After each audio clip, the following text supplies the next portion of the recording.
আসসালামু আলাইকুম। আজকে আমরা আলোচনার টেবিলে বসেছি। আমি গ্রিন পার্টি বাংলাদেশের চেয়ারম্যান এবং পলিটিক্স ক্লাব ইন্টারন্যাশনালের প্রেসিডেন্ট। আপনারা জানেন বাংলাদেশের রাজনৈতিক সংস্কৃতি পরিবর্তনের লক্ষ্যে নানান মহল থেকে নানান রাজনৈতিক দল চেষ্টা করছে এবং এরই মধ্য দিয়েই নানা অপসংস্কৃতির ঘটনাও আমরা দেখতে পাচ্ছি। নির্বাচনের ক্যাম্পেইন থেকে হত্যা করা হয়েছে গুলি করে মাথায়, সংবাদপত্র পুড়িয়ে দেওয়া হয়েছে অফিস। এই মানে যে কোন পন্থা বাংলাদেশের রাজনীতিতে ভর করেছে বলা মুশকিল। আমরা অবশ্য সবসময় মধ্যপন্থা, বাংলাদেশ পন্থা। আজকে কথা বলছি, আমাদের সামনে অতিথি আছেন ডক্টর শামসুল আলম, গণতান্ত্রিক বাম ঐক্যের সাবেক সমন্বয়কারী এবং সমাজতান্ত্রিক মজদুর পার্টির সাধারণ সম্পাদক। কেমন আছেন আপনি? মোটামুটি আছি। এই যে মোটামুটি আছেন, খুব বেশি ভালো নেই। ভালো থাকবার কথা। দেশের মানুষের জন্য রাজনীতি করেন, দেশের মানুষের ভালো থাকার উপর নির্ভর করে রাজনীতিবিদদের ভালো থাকা। তো আপনার কাছে আমার প্রশ্ন, এই যে সামনে যে নির্বাচন আসছে, এই নির্বাচন অনেকেই বলছিল নির্বাচন হবে না, নির্বাচন আটকে যাবে, নির্বাচন সটকে যাবে। নির্বাচন আসছে, ঠিক আছে। এরই মধ্যে নির্বাচন কমিশন কতটুকু প্রস্তুতি নিয়েছেন আমি জানি না। অনেকগুলো রাজনৈতিক দলের নিবন্ধনকে এড়িয়ে দু একটা নিবন্ধন দিয়ে এবং প্রশাসনকে ঢেলে সাজানোর খুব সুস্পষ্ট ব্যাখ্যা আমাদের কাছে নাই। ইতিমধ্যে স্বরাষ্ট্র উপদেষ্টা এই লেভেলে অনেক পরিবর্তনের খবর পাচ্ছি। আপনি নিরাপদ নির্বাচন, নিরপেক্ষ নির্বাচন এবং লেভেল প্লেইং ফিল্ড এসব বিষয়ে কথা বলবেন? যেমন অনেকে দেখলাম যে গানম্যান পেয়ে গেছেন, অনেকে পাননি, অনেকে প্রত্যাখ্যান করেছেন। আবার বিভিন্ন যুগপৎ আন্দোলনে যারা আছে তাদের কাউকে কাউকে দু একটা সিট দিয়ে আশ্বস্ত করবার চেষ্টা করা হয়েছে, কেউ কেউ তা প্রত্যাখ্যান করেছেন। তো আপনি সমাজতান্ত্রিক মজদুর পার্টির সাধারণ সম্পাদক হিসেবে কি বলবেন? আপনি নির্বাচন করবেন, নির্বাচনের পরিবেশ এবং আপনাদের যুগপৎ আন্দোলনের ভাগ বাটোয়ারা, আপনার মন্তব্য কী? প্রথমত হলো নির্বাচন কমিশন নির্বাচন ঘোষণা দিয়েছে। নির্বাচন করার জন্য নির্বাচন কমিশনের কতটুকু প্রস্তুতি আছে সেটা নির্বাচন কমিশন এই ব্যাখ্যাটা উপস্থাপন করবে। আমরা নির্বাচন কমিশনের ঘোষণার পর বাংলাদেশে রাজনীতিবিদদের মধ্যে তরুণ এক নেতা হাদির নিহতটা দেখলাম। ঢাকার রাজপথে নির্বাচন কমিশনের নাকের ডোগায় পল্টনে তিনি খুন হলেন এবং কয়েকদিন পরে মারা গেলেন। ফলে আইন শৃঙ্খলার অবনতি ঘটেছে। আমাদের দেশের সুনামধন্য পত্রিকা প্রথম আলো এবং ডেইলি স্টারে যে হামলা হয়েছে আমরা তা দেখছি। বাংলাদেশের সুনামধন্য সম্পাদক, সাবেক ছাত্রনেতা, পরে রাজনীতিবিদ, পরে সুনামধন্য সম্পাদক নিউজের নুরুল কবিরের উপরে এই ঘাতকরা হামলা করেছে, এগুলো আমরা দেখেছি। ফলে এই ঘাতকদের একটা উদ্দেশ্য আছে নির্বাচনকে বাধাগ্রস্ত করা। আমরা দেখেছি রাজশাহী বিশ্ববিদ্যালয়ের ছাত্র শিবিরের নেতারা প্রথম আলো এবং ডেইলি স্টারকে ধ্বংস করার জন্য হুমকি দিয়েছে এবং নির্বাচন পিছিয়ে যাওয়ার জন্য কেউ কেউ কথা বলেছে। পরবর্তী সময় রাজশাহী বিশ্ববিদ্যালয়ের ওই ঘাতকরা থেমে গেছেন। তাদের পক্ষে হয়ে ডেইলি স্টারে এবং প্রথম আলোতে হামলা জামাত ইসলামের লোকেরা করে নাই, অন্যরা করেছে এই বলে ঢাকা বিশ্ববিদ্যালয়ের বর্তমান ভিপি ও জামাত ইসলামের সভাপতি উনি বলেছেন। তার মানে একবার চোরকে চুরি করার কথা বলে তারপরে আবার নিষেধাজ্ঞা দিয়ে তারা একটা বিব্রতকর পরিস্থিতি তৈরি করেছে। নুরুল কবিরের বর্তমান বক্তব্য এবং সম্পাদকীয় পরিষদের বক্তব্য দেখলে আমরা স্পষ্ট বলতে পারি যে পরাজিত মৌলবাদী শক্তির অন্যতম সংগঠন জামাত ইসলাম আজকে হট্টগোলের মূল নায়ক, অন্যরা নয়। এটা স্পষ্ট কথা। দ্বিতীয়ত, বাংলাদেশে আমি নির্বাচনে অংশগ্রহণ করব কি করব না, এইটা এখনও সিদ্ধান্ত উত্তীর্ণ হয় নাই। আপনারা জানেন যে আমি যুগপৎ আন্দোলনের একজন প্রার্থী ছিলাম, এখন সামনের সারির প্রার্থী ছিলাম, এবং যুগপৎ আন্দোলনের যে কয়জন নেতাকে মানুষ চিনে তার মধ্যে আমি অন্যতম একজন ব্যক্তি।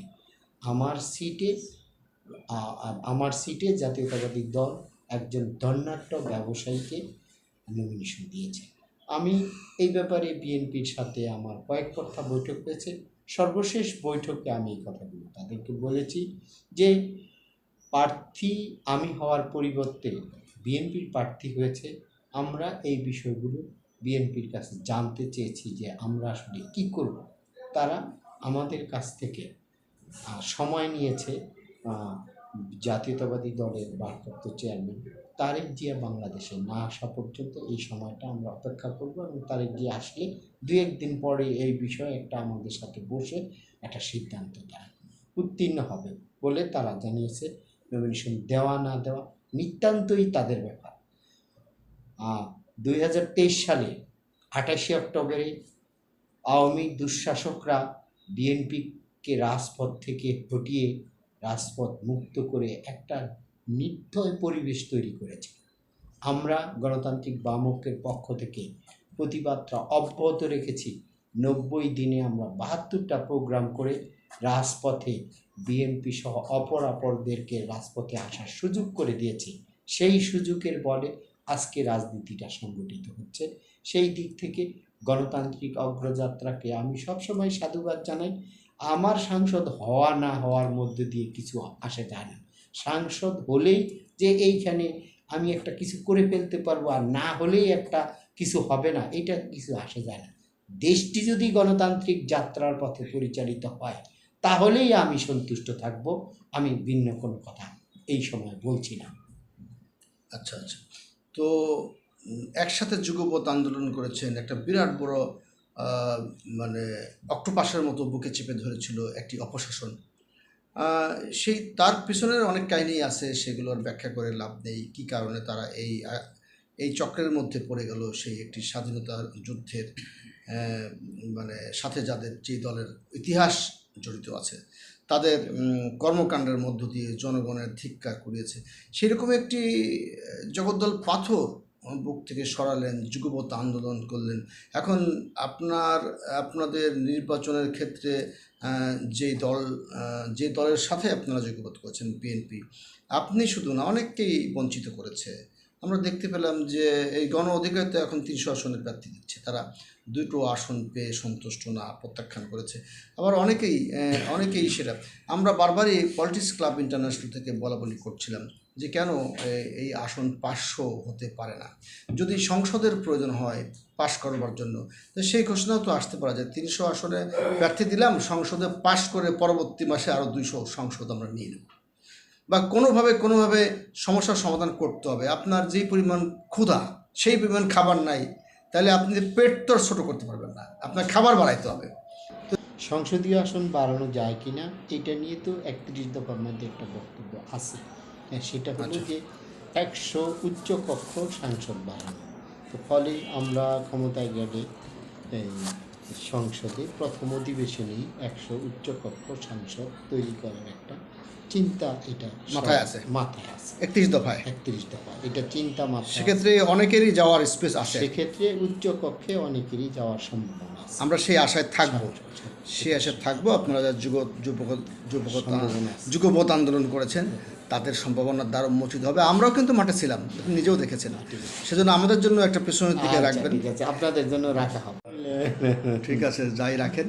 তো এখন এই আলোচনা শেষ করব। শেষ দিকের একটি লেজুর ভিত্তিক কথা আছে, সেটা হচ্ছে বাংলাদেশ ভারতের সম্পর্কটা কেমন যাচ্ছে। যেমন একজন ছাত্রনেতা হাসনাত আবদুল্লাহ এখন তো অনেক পরিচিত, এরা হয়তো সরকার পক্ষ থেকে গানম্যান পেয়েছেন। নাহিদ ইসলাম, সার্জিস আলম, হাসনাত আবদুল্লাহ, তারপরে তসলিম চারা, শেষেতে প্রথম আলো এবং ডেলি স্টারের কিছু সম্পাদক তাদেরকে দেওয়া হয়েছে, এবং 20 জন মতান্তরে 12 জন না কয়জনকে দেওয়া হয়েছে। আপনি কি গানম্যান পেয়েছেন? না। আচ্ছা, তো যাই হোক, ভবিষ্যতে হয়তো আমরাও গানম্যান পাবো, তাতে আমাদের জীবন রক্ষা হবে কিনা সন্দেহ আছে। পুরো প্রশাসন ব্যবস্থাকে ঢেলে না সাজালে, সংস্কার না করলে সন্ত্রাসবাদ মুক্ত করবার জন্য অস্ত্র উদ্ধার না করলে নিরাপত্তা বিধান করা খুব কঠিন হবে। তো যেটা বলছিলাম যে হাসনাত আবদুল্লাহ একজন ছাত্র নেতা, তার একটা হুমকি চিকেন নেককে পুরো আলাদা করে ফেলবে, সেই হুমকির প্রেক্ষিতে কিন্তু ইন্ডিয়া, ভারত অনেক ক্ষেপে গেছে এবং সেই প্রতিক্রিয়ায় অনেক কিছু তলব হয়েছে, অনেক কিছু ঝগড়াঝাটি একরকম চলছে, মনস্তাত্ত্বিক যুদ্ধ চলছে। আপনি কি বলবেন, বাংলাদেশ ভারত সম্পর্ক কি উন্নত করার প্রয়োজন এবং কিভাবে সম্ভব? প্রথমত হলো একজন ছাত্রনেতার বক্তব্য ধরে বাংলাদেশের পররাষ্ট্রনীতি পরিচালিত হয় না। বাংলাদেশের পররাষ্ট্রনীতির একটা নির্দিষ্ট জয়যাত্রা আছে। গেল 50 বছর আমরা ভারতের সাথে পরিচালিত হচ্ছি। সেই সময় এরশাদ ক্ষমতা ছিল, জিয়া রহমান ক্ষমতা ছিল, খালেদা জিয়া ক্ষমতা ছিল, শেখ হাসিনা ক্ষমতায় ছিল। বাংলাদেশের পররাষ্ট্রনীতি ভারতের সাথে প্রায় একরকমেরই থেকেছে। ফলে এই ছাত্রনেতার বক্তব্যকে ভারতের গুরুত্ব দেওয়া উচিত হয় না। দ্বিতীয়ত বিষয়টি হলো যে স্বৈরাচার শেখ হাসিনার 15 বছর বৈধ ক্ষমতায় থাকার পর বাংলাদেশকে ভারতীয়রা এক ধরনের চুক্তির জালে বেঁধে ফেলেছিল এবং বাংলাদেশের ভিতর দিয়ে তারা করিডোর নেওয়ার ব্যাপারে সকল চুক্তি সম্পন্ন হয়েছিল। এই চুক্তিগুলো বাংলাদেশ যারা, যেসব মানুষ বাংলাদেশের এই চুক্তিগুলোর পক্ষে ছিল না, তাদের মধ্যে একটা চাপা ক্ষোভ ছিল। বাংলাদেশের সরকারের সাথে ভারতের এই চুক্তিগুলো পুনর্মূল্যায়ন হওয়া এখন সময়ের ব্যাপার মাত্র। দ্বিতীয়ত যুদ্ধটা বাংলাদেশের সাথে ভারত যে যুদ্ধটা করতে চায়, সেই যুদ্ধটা ভারতের করা উচিত হবে বলে আমি মনে করি না। যুদ্ধটা ভারতকে আগে জিনিসগুলো জানতে হবে, বুঝতে হবে। যদি যুদ্ধটা শুরু হয় তাহলে মধ্যপ্রাচ্য থেকে বাংলাদেশের পক্ষে আর্থিক সহযোগিতা আসবে যুদ্ধের পক্ষে। বাংলাদেশের পক্ষে যুদ্ধের সর্বযোগ্যতা নিয়ে উপস্থিত হতে পারে চীন। বাংলাদেশের এই পক্ষে যুদ্ধ উপস্থিত হতে পারে পাকিস্তান, তুরস্ক সহ মধ্যপ্রাচ্যের অনেকগুলো দেশ। ইউরোপ, আমেরিকা তাদের অস্ত্র বেচার একটা বাজার তৈরি হতে পারে। পরে তারা এইখানে অস্ত্র নিয়ে আসবে বাংলাদেশ এবং ভারতের কাছে বিক্রি করার জন্য। ফলে আরেকটা ইউক্রেনের দিকে হাঁটছে বাংলাদেশ, ভারত, বাংলাদেশ নয়। ফলে ভারত বাংলাদেশ ওই পথে ধাবিত হয়ে যাচ্ছে। বাংলাদেশের সরকার এবং বাংলাদেশের নাগরিকরা প্রতিবেশী দেশের সাথে কোনো ধরনের যুদ্ধ চায় না। কিন্তু ভারত যদি উস্কানিমূলক ব্যবস্থার মধ্যে বাংলাদেশকে যুদ্ধমুখী করে, বাংলাদেশের নাগরিকদের হাজার বছরের ইতিহাস, শরীয়তুল্লাহরা এখানে ইংরেজদের বিরুদ্ধে যুদ্ধ করেছে, দুদু মিয়ারা যুদ্ধ করেছে, ফকির দরবেশরা ইংরেজদের বিরুদ্ধে যুদ্ধ করেছে। সর্বোপরি ভারতের সহযোগিতা সহ পাকিস্তানি শাসকদেরকে এখানে পরাস্ত করেছে। 82,000 সৈনিক থাকার পর তারা এখানে সারেন্ডার করে পাকিস্তানে চলে যেতে বাধ্য হয়েছে। ফলে এই ইতিহাসটা এইখানে বঙ্গীয় ইতিহাস তাদেরকে জানতে হবে। মোগলদের বিরুদ্ধে দুদু মিয়ারা, মোগলদের বিরুদ্ধে ইসাখারা যেমন জোট বেঁধে মোগল শাসকদের বিরুদ্ধে, মানসিংয়ের বিরুদ্ধে যুদ্ধ করেছে। ফলে এই ইতিহাসটা তাদেরকে সঠিকভাবে জানা থাকে। বাংলার শাসকরা কখনোই পরাধীনতাকে মেনে নিতে চায় না।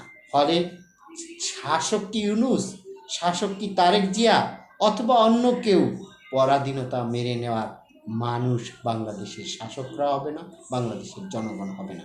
প্রথমত শেষের দিকে আমি ভারতের প্রতি অনুরোধ করব, যুদ্ধের প্রেক্ষাপট চিন্তা করে ভারতকে সিদ্ধান্ত নিতে হবে আপোষের মধ্যে সমস্যাগুলো মীমাংসা করা, দ্বিপাক্ষিক আলোচনার মধ্যে সমস্যাগুলো মীমাংসা করা যায় কিনা এটা শতভাগ ভারতকে চেষ্টা করতে হবে। বাংলাদেশের চেষ্টার মধ্যে কিছু আসে যায় না। ফলে যুদ্ধ লাগানো অথবা যুদ্ধ পরিস্থিতি তৈরি পুরোটাই এখন ভারতের হাতে। ভারতকে এই বিষয় সিদ্ধান্ত নিয়ে আসলে শান্তিপূর্ণ দক্ষিণ এশিয়া হবে না যুদ্ধদেহী দক্ষিণ এশিয়া হবে, আমরা এই দায়িত্ব এখন ভারতের উপরে ছেড়ে দিলাম। ভারতীয় জনগণ এবং ভারতীয় শাসকরা সিদ্ধান্ত নিবে কি হবে আমরা বাংলাদেশের নিবে। আজকের অনুষ্ঠানে আপনাকেও অসংখ্য ধন্যবাদ জানিয়ে আমি শেষ করলাম। আপনাকেও অসংখ্য অসংখ্য ধন্যবাদ। পলিটিক্স ক্লাব ইন্টারন্যাশনালের এই আলোচনায় আপনি অংশ নিয়েছেন। আপনারাও অপেক্ষায় থাকবেন যারা শুনছিলেন। আপনাদের ভেতরের খবরগুলো আমরা আনার চেষ্টা করব। বাংলাদেশকে একটি সুন্দর দেশ হিসেবে দেখতে হলে, বাংলাদেশের মানুষের ভোটপাতের অধিকার রক্ষা করতে হলে, বাংলাদেশকে একটি গণতান্ত্রিক ধারায় ফেরত দিতে আমাদের এই প্রচেষ্টা। ধন্যবাদ, ভালো থাকবেন।